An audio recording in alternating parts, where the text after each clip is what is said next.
Hello friend, Hariom. कैसे हैं आप लोग? आई होप आप लोग अच्छे होंगे, स्वस्थ मस्त होंगे। और मैं अनीता सन सभी फ्रेंड से हरिओम करती हूँ, सभी माता पिता से प्रणाम करती हूँ और सभी बच्चों को बहुत बहुत सारा प्यार देती हूँ और सरस्वती की बहुत बहुत बहुत शुभकामनाएं देती हूँ। सभी बच्चे खूब पढ़ें लिखें, आगे बढ़ें। आज फ्रेंड्स, मैं एक टॉपिक तो पुराना है लेकिन मैं लेकर आई हूँ। शिव पुराण में भगवान शिव जी के मुताबिक व्यक्ति के तन का रंग पीला दिखने लगता है, क्यों? इस टॉपिक में मैं बात करना चाहती हूँ। कहा जाता है मृत्यु से पहले कि इंसान को तेल, परछाई, पानी मतलब किसी चीज़ की परछाई नहीं दिखती है और ये गरुड़ पुराण में भी बताया गया है। और हमें लगता है हर घर में सबने गरुड़ पुराण पढ़ा ही होगा। मृत्यु आने से पहले मिलते हैं ये संकेत, तो समझ जाएं।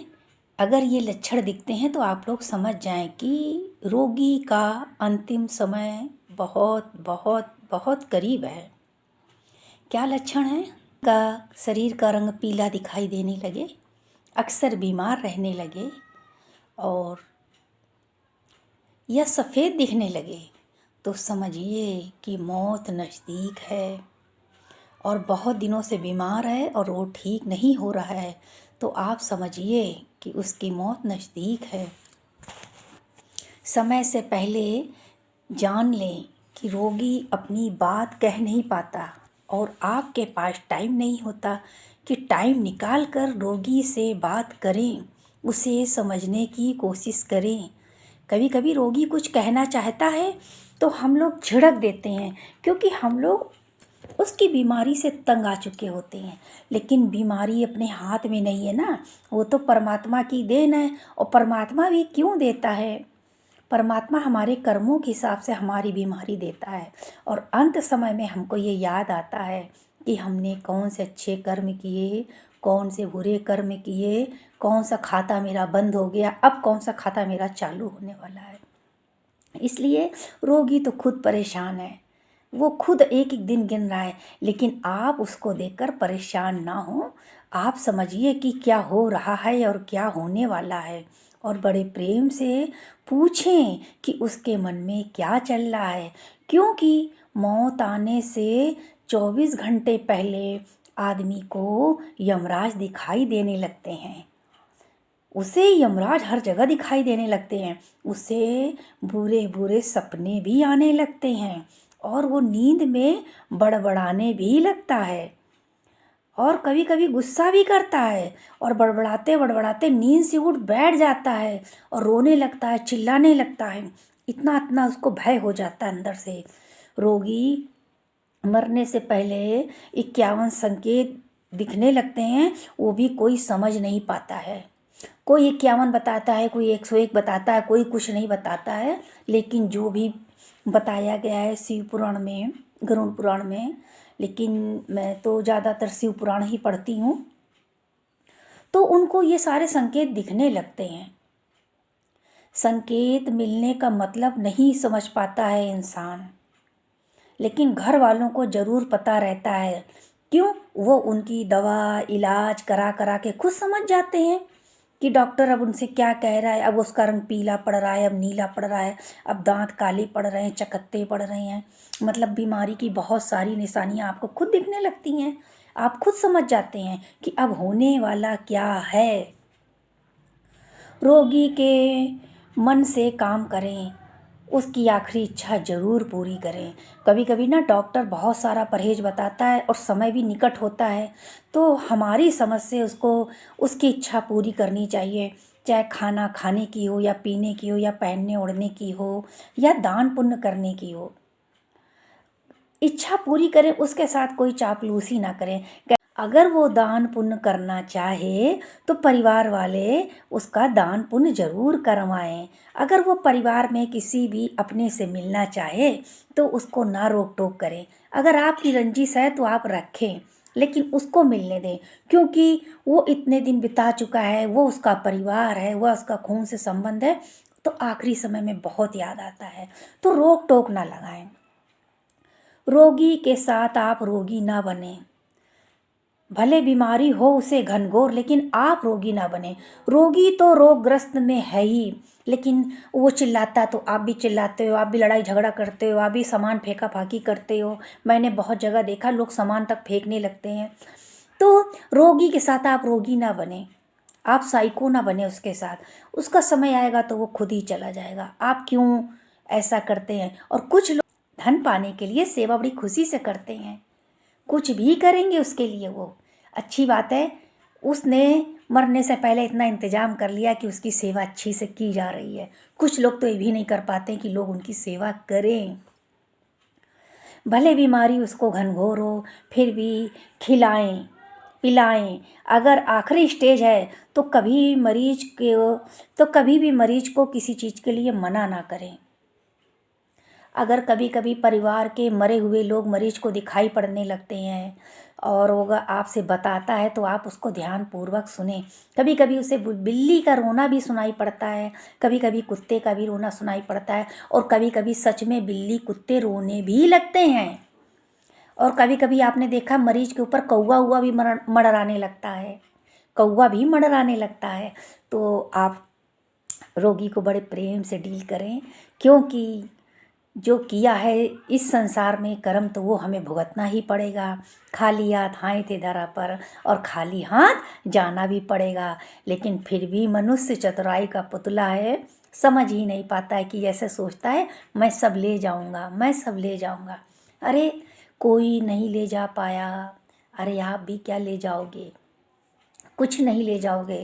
डोली निकाली जाएगी, बिन मुहूर्त के उठा ली जाएगी। जब डोली उठेगी तो कोई मुहूर्त नहीं होगा। और इस संसार में आने से जाने तक हर चीज़ का मुहूर्त है, लेकिन जाने का कोई मुहूर्त नहीं है। बस लगेगा ये अब जाने वाला है, तब जाने वाला है। अगर वो बीमार है तो, अगर वो एक्सीडेंट में मरता है या किसी और तरीके से, तो भी आप नहीं जान सकते हैं। तो इसलिए मरीज तो मरीज है, आप मरीज के साथ मरीज ना बने। वो सपने देख रहा है, लेकिन आप सपने ना देखें। कभी कभी मरीज सपने में उठ के चलने लगता है। कभी कभी उसने किसी को कर्जा दिया है ना, तो वो अपना कर्जा भी मांगने लगता है। वो कहता है मेरा कर्जा भी वापस करो, लेकिन लोग इतने सोचते हैं अभी तो चला ही जाएगा तो इसका कर्जा कौन वापस करे। लेकिन वो कर्जा मांगते मांगते ही संसार से निपट जाता है। और जो मरने वाला होता है ना, तो उसे कभी भैंस भी सपने में दिखाई पड़ती है, कभी बिल्ली भी दिखाई पड़ती है, कभी चिल्लाता है, कभी कभी तो लैट्रीन भी छूट जाती है, कभी कभी पेशाब भी छूट जाती है। अगर उसने किसी को, कभी कभी वो हाथ भी उठा देता है किसी के ऊपर, कभी कभी वो घर से भागने लगता है। मतलब बहुत सारे लक्षण उसके हैं जब उसको पता चल जाता है कि अब मुझे इस संसार से जाना है। यहाँ तक कि कभी कभी वो रोने भी लगता है। जिनके घर में ऐसा हो चुका है तो ये बात वो तुरंत समझ सकते हैं, और उनको खराब भी लगता है, क्योंकि वो गुजर चुके हैं। किसी की माँ गई है, किसी का बाप गया है, किसी का सास, किसी का ससुर, किसी का भाई, किसी के बहन, सभी जा चुके हैं। इसलिए इस चीज़ का एहसास बहुत जल्दी हो जाता है कि खाली हाथ आए थे, खाली हाथ जाना है।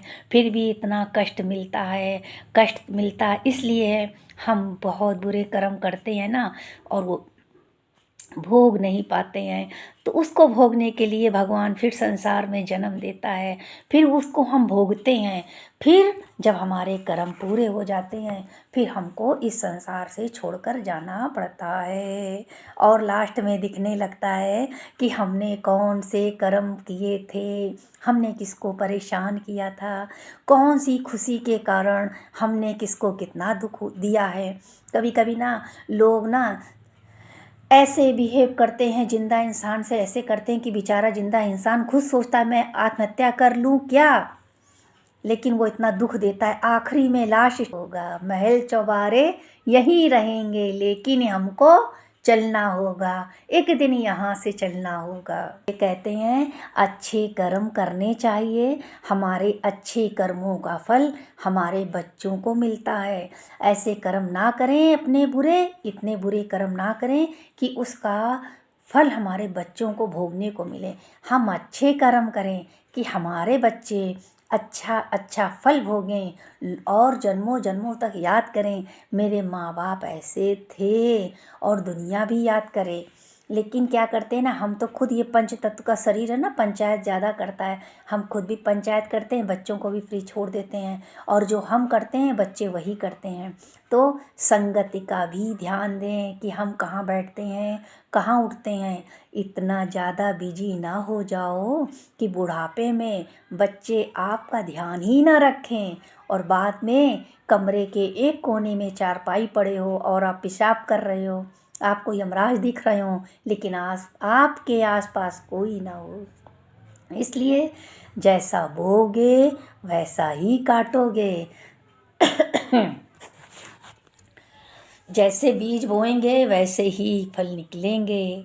और आप सोचो कि हमको बढ़िया बढ़िया फल मिलें तो कैसे मिलेंगे। कहते ना, बोया पेड़ बबूल का तो फूल फल कहाँ से होए, बबूल ही निकलेंगे।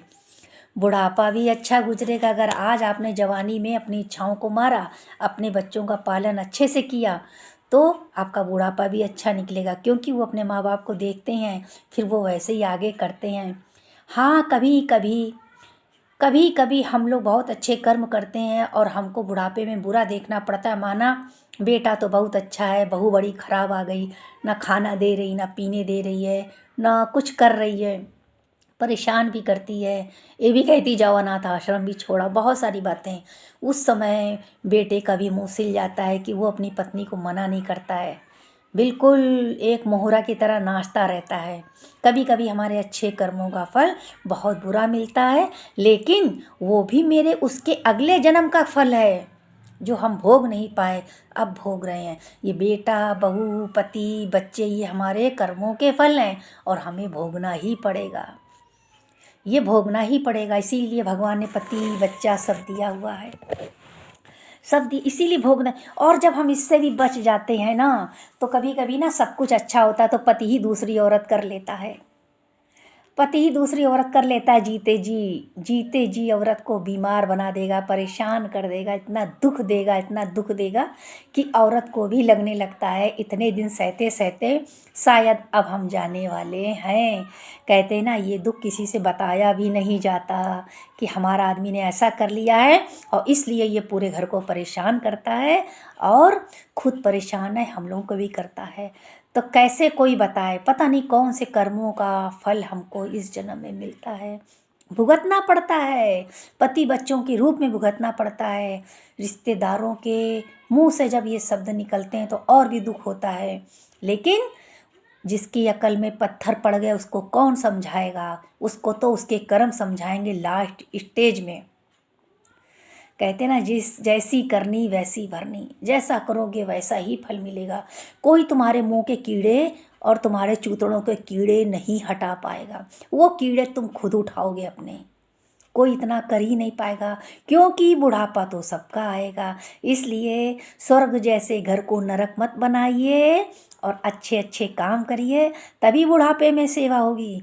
क्योंकि 50-60 साल उम्र होते ही हमको अपने कर्मों के फल दिखने लगते हैं, और इसी रूप में यमराज के दर्शन भी हो जाते हैं। इतनी बीमारी में लगता है भगवान उठा लो। कभी कभी मरीज खुद कहता है, हे प्रभु हमको उठा लो, बहुत कष्ट है, बहुत कष्ट है, बहुत कष्ट है। तो ऐसे कर्म करें कि हमारे बच्चे हमको साथ दें और मेरा बुढ़ापा भी अच्छा गुजरे, तो बस हो गया शरीर का उद्धार। अगर हमने बच्चों का जीवन अच्छा बढ़िया बना दिया तो बढ़िया है, नहीं तो हो गया शरीर का बेड़ा गर्क। जवानी में ही बुढ़ापा संभाल लीजिए, और मरने से पूर्वाभास हो जाता है, इसलिए जवानी से पहले ही बुढ़ापा संभाल लीजिए। मैं अनीता संत सभी फ्रेंड को हरिओम करती हूँ, और जितना भी चला शिव पुराण के हिसाब से ही चला है।